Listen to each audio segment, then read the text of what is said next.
Chapter 21. The church keeps getting bigger every day, and its influence is expanding everywhere in the city. The day of the Lord must be coming soon. I can see the light expanding my visions, which are coming more often now. I see the light everywhere, except in my shadow that sits in the corner, mocking me. Jeremiah called me aside a week ago after the fellowship to ask me what was wrong. I told him about my visions and about my doubts. I asked him to pray for me, but he says that the situation is beyond his intercession, and that I am the one that must make the decision to change and believe or wither and die spiritually. Overtaken by the demon that plagues my soul, he says he cannot fight the demon for me. I have to do it. I have to get rid of the unbelief. He was yelling at me by the end of our conversation, telling me I needed to shit or get off the pot. He's right. I have to do this or it's just going to get worse. He told me not to come back to the church until I have cleansed myself and become right with God. He told me that I could go home, but not to speak to any of the other believers until I can do this. He said it was for my own good, and that this was the time for me to go into the wilderness like Christ and fight the devil. No one is speaking to me now, not even Emily. She locks herself in her room when I come out of mine. When we do see each other, she looks at me like I'm some sort of grotesque monster. I've done nothing this week but read the Bible, speak in tongues, and fast. I've tried not to sleep because the dreams overtake me, and I always end up at the grave with the shovel in my hand, and I still can't bring myself to dig that grave. Although doing it would end my pain, I know. I have a bottle of caffeine pills I have left over from finals week, and I've just been taking those to keep awake. Weak. You are so weak and pathetic. Turning to drugs to deal with your problems? What is wrong with you? You may as well go back to taking the poison the therapist gave you. Why can't you dig your own grave, Amanda? Just end the pain you feel. Let go of the sadness that you feel, the darkness in your heart, the sin in your soul. What good are those things to you anyway? The emotions you allow to control you only cause pain. The past only has hurt in it. You have nowhere to go. Where could you go after this? This place, this household of believers, this stronghold of God is the only place you have ever belonged. The only place that has the truth. The only place you have experienced real love. If you leave it, where will you go? It will be like a dog returning to its vomit. And it would be better that you had died than ever heard the truth of God. You are willfully rejecting this great responsibility you have been entrusted with. Why would you not choose to mortify this fleshly wisdom, this already dead body, this rotting corpse you insist on hanging on to? Who could you turn to outside of this body of believers? You have rejected your parents and your friends. They won't take you back now, Amanda. You will be truly alone, and that demon inside of you will grow and fester and eat at your mind like a cancer. It would be better to die than to suffer a fate like that. Be obedient. Do as you are told. Listen to the man of God. Follow his instructions and you will be free. Why is this so hard for you? Why are you writing again? Did Jeremiah tell you that you should be writing again, Amanda? It helps me think. Writing helps me understand my thought process. It's only a tool. But remember your manuscripts? All the filth you had to burn? This method of thinking has only led to sinful thoughts before. This part of cleansing yourself, purifying your mind, Amanda, to stop this kind of thinking, this is the old way, the way you did things before you knew the light. Let go of it. Do not pick it up again. Amanda, reckon that part of you dead. It is not profitable. But it's the only thing I have left. The only part of me that's still hanging on right now. Yes, it is. Let it go, Amanda. I am there. The light will guide you and be with you all the days of your life.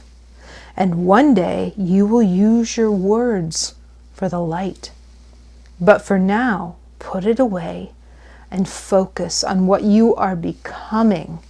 Focus on the light and you will become light. Put it away. That was the last entry before I brought her here from the church, the day before I tore through that building and challenged Jeremiah.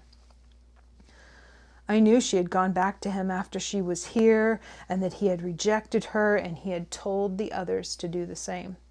She really believed that she had nowhere to go and that her life had no meaning, that she was truly alone, and not only alone, evil, possessed by a demon. But she wasn't. She wasn't alone and she wasn't possessed. She had fought against losing her free will, and even this entry showed it. She had tried to overcome the influences. She did not take a blood covenant at the time of that writing. I wondered if I would ever know if she dug her grave or not. Fuck Jaziel. Fuck Jeremiah and fuck all of them. What they had done to her was wrong. They had taken someone who only wanted to be loved, to do good, and they led her to death, convincing her that she was evil, unredeemable, and unforgivable. Hell, I was just as much to blame as they were. I had let her leave. I had let her walk out on her own, knowing the tulpa was right there behind her. I hadn't done enough, but I would do something now. But what crime had been committed? I knew that her suicide was a direct result of Jaziel's botched attempt at possession.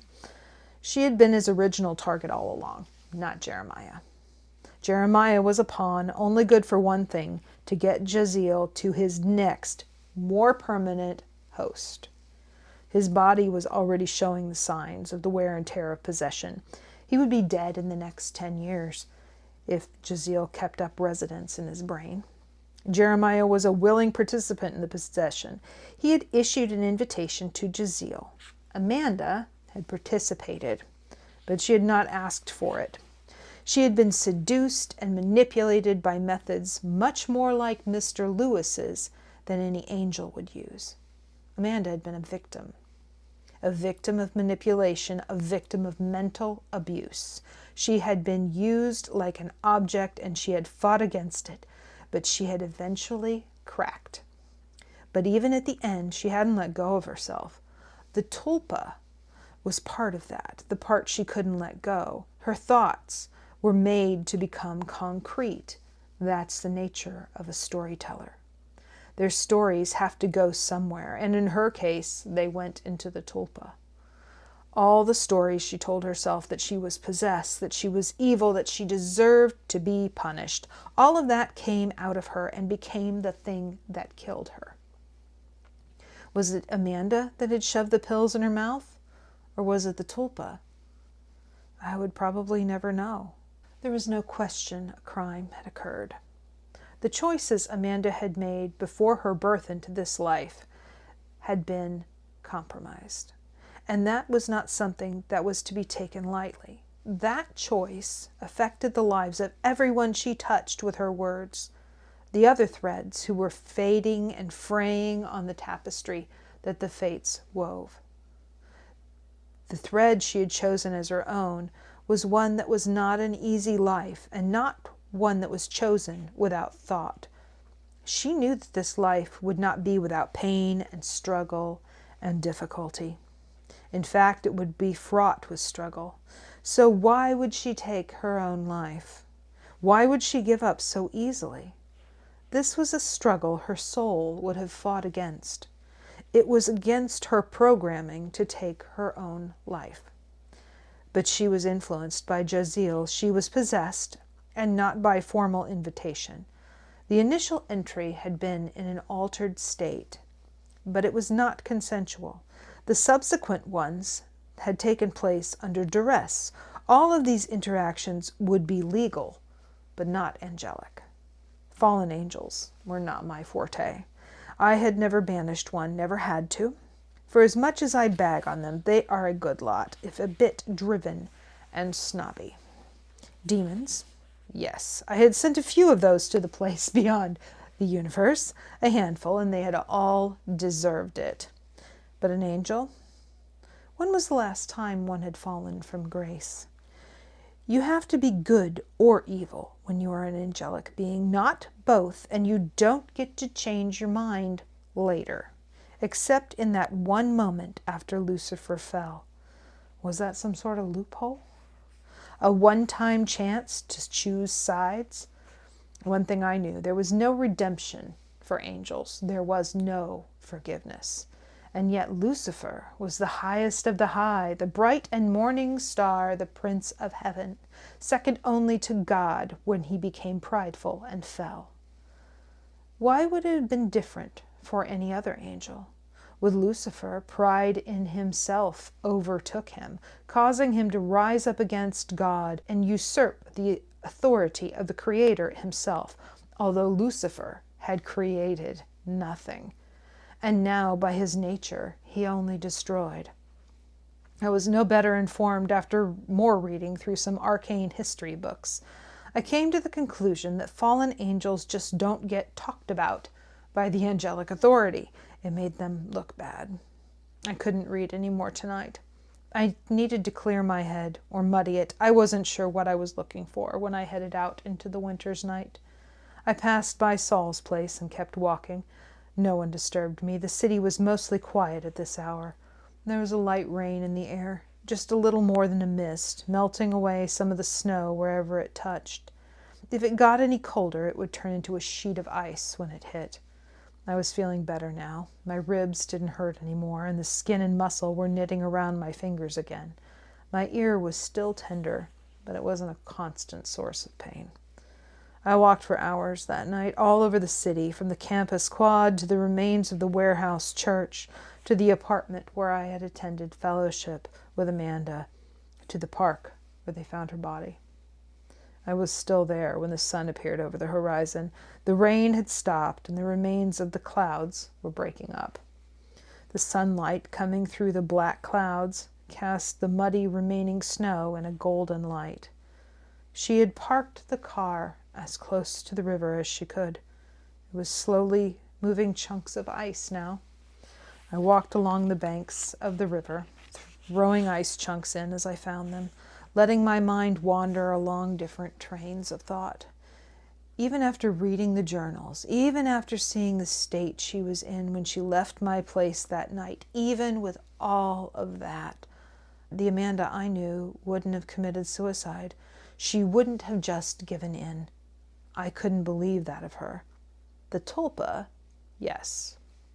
The self-loathing and depression, yes. Even that she could have been manipulated by Jeremiah and Jaziel, yes. But to end it like this? No. What was I missing? I went back over the players in this tragedy. Jeremiah, the preacher man, who was a reformed alcoholic, druggie, and sex addict, currently under the willful subjugation to an angel. Jaziel, the guardian angel trying to change the world by ridding it of evil. His methods were unorthodox, but the results were there. He obviously wanted Amanda to be his in the manner that Jeremiah was, but she wasn't going for it. Amnon, the soul eater, a wannabe who was in over his head and scared to death of his boss, former controlling spirit of Jeremiah Anderson, then stalking better prey when he saw Amanda.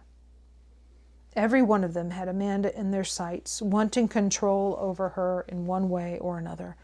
Jeremiah had obviously felt a sexual attraction to her in a weaker moment, so I could throw that in as well. And Amanda's visions, which may or may not have been a side effect of her medication, and a shadow that at times was Amnon and at times was Amanda's own thoughts in concretion. And that thing was still following her, even into the afterlife. And here was the question that popped into my head. Amnon, by his own admission, had stalked Amanda in his shadow form. So when did that stop? And when did the thought form begin? They seemed to meld back and forth across the journal. And Jaziel, why do what he is doing? He had to know what he was doing risked his position of being an angel. Michael would at the very least frown upon his methods if he found out. I decided to walk back home. I stopped at the place where Amanda's car had been parked just for one last look, hoping something would be there that would answer my questions. But there was nothing but gravel and some quickly melting snow under gray skies.